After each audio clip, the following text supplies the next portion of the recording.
ये जो आती है ना, ये विजिबल रेंज में आती है, ये भी हम अभी हम डिस्कस करते हैं। A radiation of longer wavelength is bent to a smaller degree. वो कह रहे हैं कि जितनी ज्यादा वेवलेंथ होगी ना, यानी ये देखो आप, इसकी वेवलेंथ सबसे ज्यादा है, इसकी बेंडिंग उतनी कम होगी। ये ना मैंने नीट बनाई नहीं है असल में, इस तरह से बनती है, ऐसे ऐसे ऐसे ऐसे, यहाँ से बेंडिंग हो रही थी, मतलब जो नीचे इस तरह से बन रही होती है ना। तो जो सबसे, इसकी वेवलेंथ सबसे ज्यादा होती है ना, यानी कि रेड लाइट, इसकी वेवलेंथ सबसे ज्यादा होती है, तो इसमें बेंडिंग जो होती है वो सबसे कम होती है। ठीक है, वो ये कह रहे हैं, यानी जी। कि देखो आप, प्रिज्म से ये कम बेंड होगी, और जिसकी वेवलेंथ कम होगी, यानी कि वॉयलेट लाइट, उसकी बेंडिंग सबसे ज्यादा होगी। ठीक है। Okay. Ordinary white light consist of radiation of all wavelength. वो कह रहे हैं व्हाइट लाइट में जो है ना, सारी वेवलेंथ की लाइट होती है। ये आपको पता है, विब गेओर का कॉन्सेप्ट आपको पता है? विब गेओर, ये आपने कभी पढ़ा पहले? ये तो इसके कलर। हाँ जी। तो जो व्हाइट लाइट होती है ना, उसके अंदर ये 7 कंपोनेंट्स होते हैं। ये ये बता रहे हैं कि जब व्हाइट लाइट पास करती है ना, तो उसके अंदर सारे ही हमारे पास फोटोन्स होते हैं। वायलेट के भी फोटोन होते हैं, Indigo, blue, green, yellow, orange, red. ठीक है। The color of visible spectrum are violet, indigo, blue, green, orange, yellow, red, and their wavelength ranges from 400 to 750 nanometre.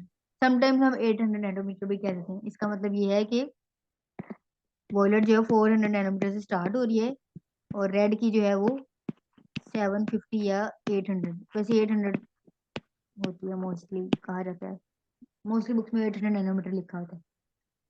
ठीक है, ये वेवलेंथ रेंज है हमारे पास विजिबल रीजन की, क्योंकि ये विजिबल लाइट्स है ना, ये लाइट्स हमें नजर आ रही थी ना। वॉयलेट कलर भी आपको शो हो रहा होता है, इंडिगो कलर भी, ब्लू भी, ग्रीन भी, येलो भी, ऑरेंज भी, रेड भी। ये कलर आप देख सकते हैं ना आंखों से अपनी, जी। इसलिए हम इसको कहते हैं visible region. Okay. In addition to visible region, the spectrum, there are 7 other regions. Ultraviolet, X-ray, gamma rays and cosmic rays are toward the lower wavelength. अच्छा, ये ना मैं आपको बताती हूँ कि ये स्पेक्ट्रम हमारे पास होता किस तरह से है, कि हमारे पास ना सबसे पहले जो रीजन आता है ना, इलेक्ट्रोमैग्नेटिक रेडिएशन हम असल में कहते हैं इनको, यानी कि उनके अंदर इलेक्ट्रिकल और मैग्नेटिकल दोनों प्रॉपर्टीज होती हैं। ठीक है। इसके जो कंपोनेंट्स है ना इलेक्ट्रोमैग्नेटिक रेडिएशन के, ये टोटल 7 कंपोनेंट्स है। ठीक है। कौन कौन से हैं? सबसे पहले हमारे पास यहाँ पर आ जाता है gamma race,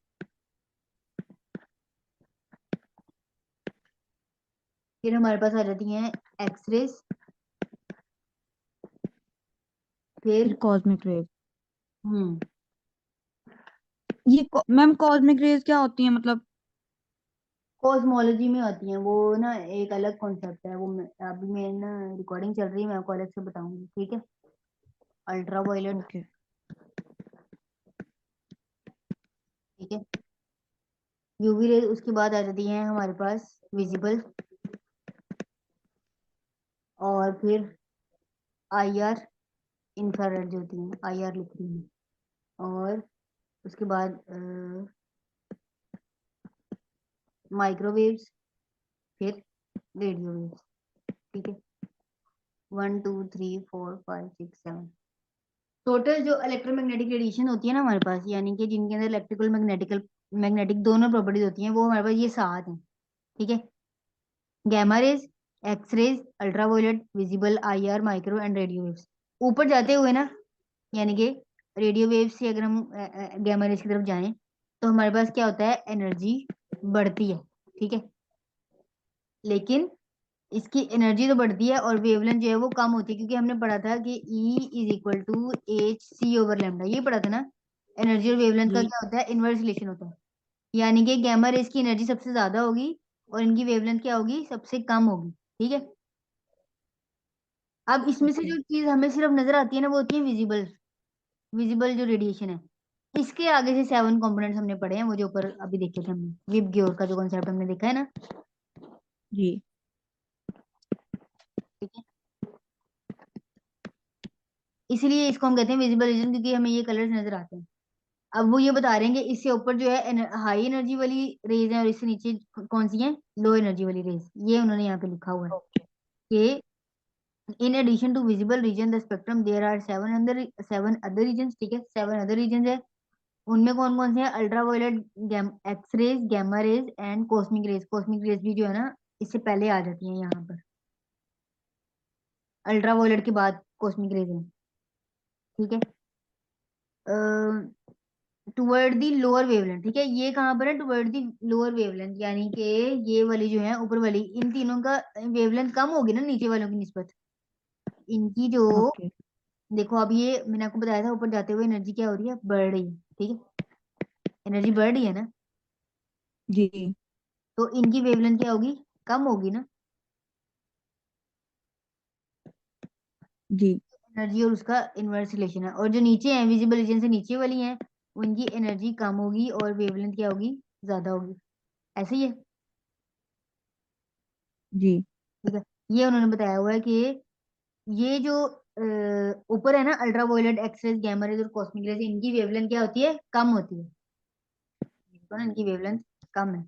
X-rays, gamma raise, wavelength इनकी कम होती है। और and lower wavelength end of the spectrum and they possess the photon with greater energy. ये बात आपको समझ आ गई है ना, कि इनकी एनर्जी ज्यादा होती हम्म। है। On the other side of the visible region, वो कह रहे हैं विजिबल रीजन के दूसरे एंड पर, यानी कि निचली तरफ, there lies infrared, microwave, radio frequency reason.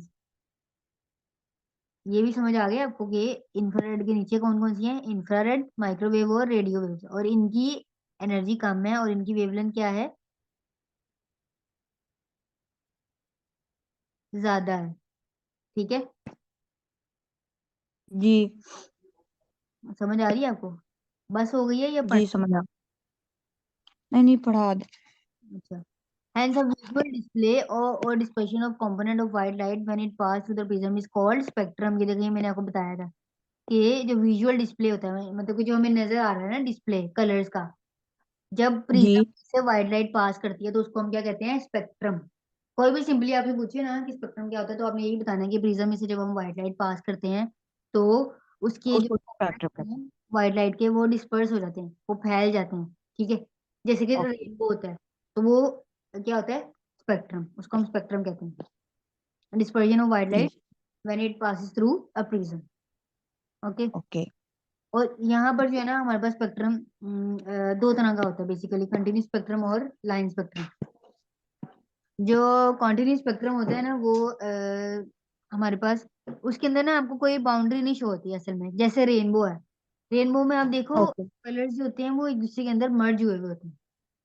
आप जी। अगर आपने देखा हो तो आप उसमें ना क्लियर वो नहीं होती, देखा होगा। डिस्टिंक्शन नहीं होती क्लियर तौर पर, ठीक है। In this type of spectrum the boundary line between the colours can not be mark, ठीक है, बाउंड्री लाइन आप मार्क नहीं कर सकते क्योंकि दो कलर्स आपस में मर्ज हुए होते हैं।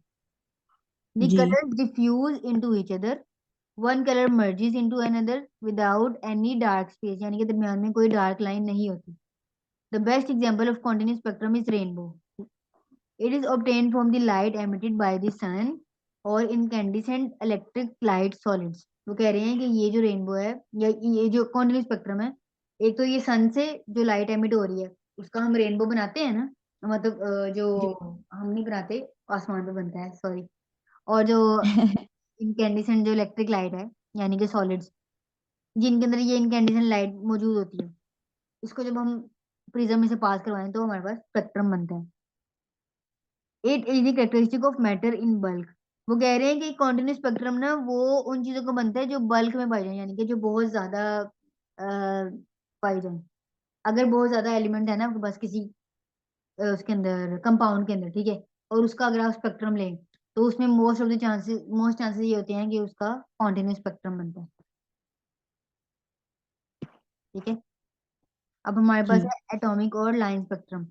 व्हेन एन एलिमेंट और इट्स कंपाउंड इज वोलेटिलाइज, वो कह रहे हैं जब कोई एलिमेंट या कंपाउंड उसको हम वोलेटिलाइज, वोलेटिलाइज क्या होता है? ये बॉईल कर रहे हैं अगर, यानी कि हम उसको वो उसके जो एटम्स है ना उनको एवेपोरेट करवाना चाहें, ठीक है, इसको हम ओके। बॉइलिंग से रिलेट करते हैं।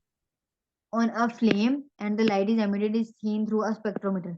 अब वो हमें बता रहे हैं कि हम ये किस तरह करते हैं, एटॉमिक या लाइन स्पेक्ट्रम हमारे पास कैसे आता है जब एलिमेंट को या कंपाउंड को ना हम फ्लेम पर जलाएं ना अगर, ठीक है, फ्लेम के ऊपर किसी एलिमेंट या कंपाउंड को, तो उसके अंदर से ना लाइट जी एमिट होगी, और उस लाइट को जो है हम स्पेक्ट्रोफोटोमीटर के जरिए देखेंगे। ठीक है, जब ये जो इन्होंने बताया हुआ है, ये फूड, जो मैंने आपको बताया थी फूड एनालिसिस, उसमें भी इसी तरह करते हैं। उसमें हम क्या करते हैं, जो फूड का सैंपल होता है ना उसको जलाते हैं। स्पेक्ट्रोफोटोमीटर ना पूरा हमारे पास होता है, उसके अंदर ना एक फ्लेम लगा हुआ होता है, उसके ऊपर हम उस सैंपल को जलाते हैं, ठीक है। और जब उस सैंपल को जलाते हैं ना हम, तो उसमें से लाइट एमिट होती है, ठीक है। और उससे फिर स्पेक्ट्रोमीटर के ऊपर हमारे पास एक स्पेक्ट्रम बन जाता है, ठीक है। अब वो स्पेक्ट्रम किस तरह का होगा, ये इस तरह का स्पेक्ट्रम होगा कि डिस्टिंक्ट लाइंस होगी हमारे पास, सेपरेटेड बाय डार्क स्पेसेस। ये जो है ये dark spaces, these are dark. Dark space. अच्छा, this type of spectrum is called line spectrum और एटॉमिक स्पेक्ट्रम, ठीक है। लाइन स्पेक्ट्रम एटॉमिक स्पेक्ट्रम इसमें क्यों कह रहे हैं, क्योंकि इसके अंदर लाइंस हैं और हमारे पास डार्क स्पेसेस आ रही हैं। This is characteristic of an atom, ये एक एटम की कैरेक्टरिस्टिक है। The number of lines and the distance between them depend upon the element volatilise. देखें, अब ये बात बहुत अहम है कि जो नंबर ऑफ लाइंस है और जो डिस्टेंस बिटवीन, जो इनके दरमियान जो डिस्टेंस है वो डिपेंड करता है एलिमेंट कितना वोलेटिलाइज हुआ है, यानी कि कितना हमने उसके एटम्स को इवेपोरेट करवाया। जितना ज्यादा या जितना कम उसमें से एटम्स इवेपोरेट होंगे ना, उस हिसाब से ही हमारे पास स्पेक्ट्रम आएगा, ठीक है। यानी कि जी कितने एक्सटेंट तक एक एलिमेंट जल गया, ये आप सिंपली कह लो। For okay example, the line spectrum of sodium contain two yellow coloured lines separated by a definite distance. वो कह रहे हैं कि अगर सोडियम, कोई सैंपल हमारे पास है, ठीक है, उसके अंदर सोडियम है, तो जब हम उसको जलाएंगे ना तो हमारे पास दो येलो कलर की लाइंस आएंगी, ठीक है। येलो लाइंस आएंगी जो कि एक डिस्टेंस पर होंगी एक दूसरे से। जैसे एक ये येलो लाइन आई है हमारे पास, और एक ये तो वैसे ब्लू है, मैं बता रही हूँ, दोनों एक दूसरे से बहुत ज्यादा डिस्टेंस पर होंगी। Similarly, the spectrum of hydrogen consists of number of lines of different color having different distances. देखें, वो बता रहे थे कि वोलेटिलाइजेशन किस पर डिपेंड करती है, एक तो एलिमेंट के ऊपर डिपेंड करती है कि कौन सा एलिमेंट है, और मैंने आपको बताया था कि हर एटम की स्पेसिफिक कैरेक्टरिस्टिक होती है, तो हर एटम का स्पेक्ट्रम भी क्या होगा, स्पेसिफिक होगा, ठीक है। पैसे पैसे सोडियम के केस में हमारे पास येलो आ रही थी लाइंस, इससे हमें इजीली पता लग जाता है ना। देखो, आपने जी फूड सैंपल लिया है, उसका एनालिसिस किया, तो अगर आपके पास येलो लाइंस आ जाएंगी तो आपको पता लग जाएगा कि इसके अंदर सोडियम है, ठीक है। Okay and similarly the spectrum of hydrogen consist of number of lines of different colour. Hydrogen spectrum जो होता है उसके अंदर डिफरेंट कलर की लाइंस होती हैं, हैविंग डिफरेंट डिस्टेंसेस, डिस्टेंस भी डिफरेंट होता है इसके अंदर। The spectrum, it has also been observed that distance between the lines of hydrogen spectrum decreases with the decrease in wavelength, and the spectrum become continuum after the certain value of wavelength. वो कह रहे हैं कि हमारे पास जब हम distance जो है देखें अगर लाइंस के दरमियान, वो डिक्रीज हो रहा है विद डिक्रीज इन वेवलेंथ। यहाँ पर, यहाँ देखो अब वेवलेंथ जो है बढ़ रही है, ठीक है, इस तरफ, ठीक है। लेकिन इस रीजन में, ये जो रीजन है इसमें वेवलेंथ क्या है, कम है। अब ये शुरू का रीजन है ना, जी ठीक है। सपोज कर लो यहाँ पे 10 नैनोमीटर है और यहाँ पर है 100 नैनोमीटर वेवलेंथ, यहाँ तक। जितनी कम वेवलेंथ है ना, उतना ही हमारे पास क्या है, लाइंस के अंदर डिस्टेंस कम है। लाइंस के दरमियान देखो, लाइंस इधर ज्यादा है, इनके दरमियान डिस्टेंस कम है, ऐसे ही है ना। जी लेकिन जैसे जैसे डिस्टेंस बढ़ता जा रहा है, लाइंस के दरमियान क्या हो रहा है, डिस्टेंस बढ़ता जा रहा है। ये वो बता रहे हैं कि डिस्टेंस कम होगा, जब वेवलेंथ कम होगी तो डिस्टेंस भी कम होगा लाइंस के दरमियान। जब वेवलेंथ जी ज्यादा होगी तो लाइंस के दरमियान डिस्टेंस भी ज्यादा होगा, ठीक है।